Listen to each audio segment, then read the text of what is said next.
വിശുദ്ധ യോഹന്നാൻ അറിയിച്ച നമ്മുടെ കർത്താവ് മിശിഹായുടെ പരിശുദ്ധ സുവിശേഷം അധ്യായം 15 26 മുതൽ അധ്യായം 16 4 വാക്യം വരെ. ഇന്നത്തെ സുവിശേഷം നമ്മെ പഠിപ്പിക്കുന്നത് 2 ചിന്തകളാണ്. പരിശുദ്ധാത്മാവിൻ്റെ വരവോടെ നമുക്കുണ്ടാകാൻ സാധിക്കുന്ന 2 അനന്ത സാധ്യതകൾ. ഒന്നാമതായിട്ട് ഈശോ പഠിപ്പിച്ച എല്ലാ കാര്യങ്ങളും നമ്മെ ഓർമ്മിപ്പിക്കുന്ന ദിവ്യ ശക്തിയാണ് പരിശുദ്ധാത്മാവ്.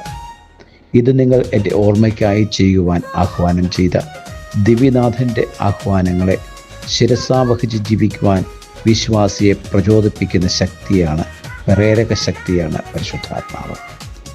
രണ്ടാമതായിട്ട് ഈ ആത്മാവ് സാക്ഷ്യം വഹിക്കുവാൻ കരുത്തു പകരുന്നവനാണ്.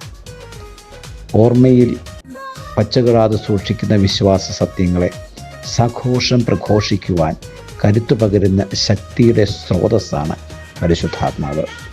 ഓർമ്മ നൽകുന്നവനും ശക്തി നൽകുന്നവനുമായ ആത്മാവിനാൽ നയിക്കപ്പെടുന്ന നവജീവിതം നയിക്കാൻ നമുക്ക് ഇന്ന് സാധിക്കട്ടെ. Have A nice day. God bless you.